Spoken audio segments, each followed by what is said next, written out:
Olá, eu sou a Flávia Gonçalves. Eu sou Carlos Henrique Abud. E esse é o nosso terceiro vídeo sobre arco de personagem. Hoje a gente vai falar sobre arco positivo, negativo e neutro.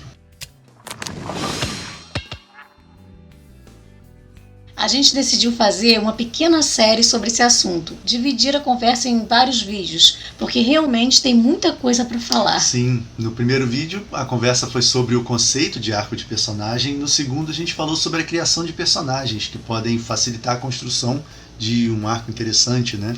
Os links para esses dois vídeos estão aqui embaixo na descrição.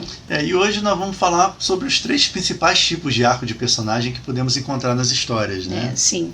Podemos dividir a maioria dos arcos em positivos, negativos e neutros, mas isso simplificando bastante a questão. Quando a gente domina essas três vertentes, é legal se aprofundar, né? Explorar as diferentes gradações entre elas, né? Se a gente fosse falar tudo, essa série ficaria grande demais. É verdade. Mas tem muita coisa sobre isso pela internet. Depois que a gente entende o conceito do arco e como ele funciona na história, o resto fica fácil, né? É isso aí. Então vamos lá. Começando com a estrutura do arco positivo. Bom, no arco positivo, o personagem inicia a história em uma situação difícil, né? Enfrentando alguma confusão interior. E através de testes e provações, ele aprende uma verdade importante. E no fim ele aceita essa verdade, né? Ele cresce e se torna melhor, alcança os objetivos que ele buscava dentro da história, né? Essa é a jornada que a gente mais vê nos protagonistas dos filmes e livros. E é a mais fácil de identificar também, né? E já no arco negativo, o personagem começa do mesmo jeito, né, com dificuldades e inseguranças, só que durante a fase de testes e provações ele não muda de ideia, né? Pelo contrário, ele busca refúgio nas suas crenças e no final elas pioram as falhas que ele tinha no início da história. O arco positivo é uma jornada para a luz, né, para o crescimento, enquanto o outro leva o personagem para a escuridão.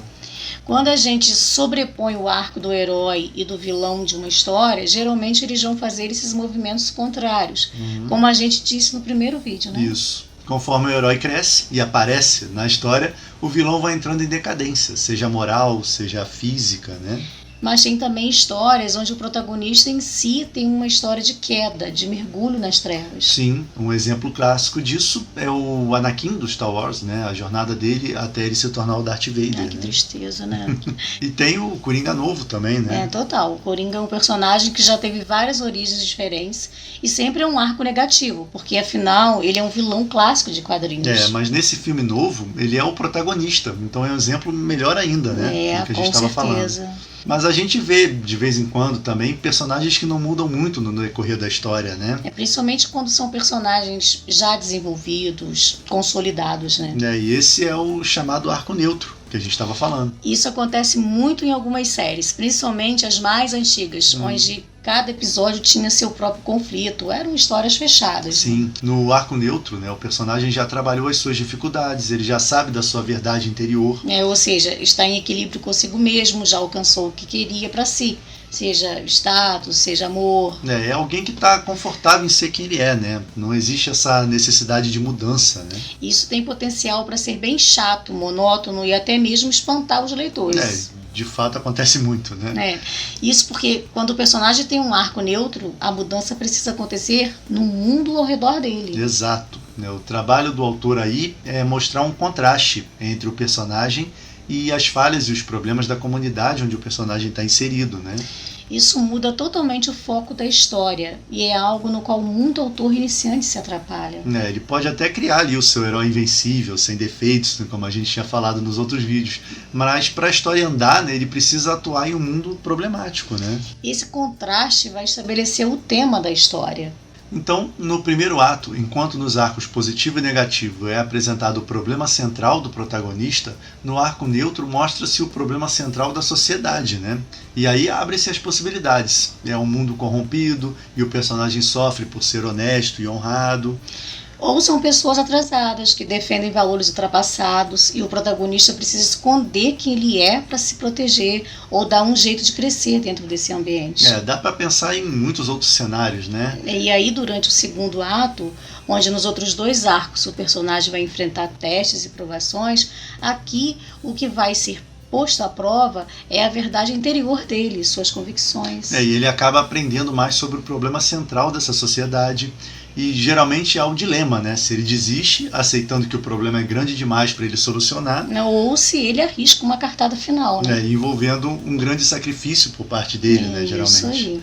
E como a gente havia falado, o arco neutro é uma grande solução para trabalhar aquele personagem que já foi bastante desenvolvido em outras histórias, né? Ou se você está construindo um universo, essa é uma boa maneira de mostrar uma parte dele, uma comunidade, de repente, fazer o herói visitar uma parte do mundo e ajudar as pessoas de lá, de alguma forma, né? Isso aí. Então esses são os 3 principais tipos de arco de personagem que a gente encontra nos filmes, nos livros, nas séries, né? A gente falou dos 3 de maneira bastante resumida, né? Isso, fica até parecendo receita de bolo, né? Fórmula pronta. Mas existem infinitas variações e ramificações que a gente não detalhou aqui por conta do tempo, né? Isso. Como a gente já disse, depois de dominado o conceito, o resto fica fácil, né?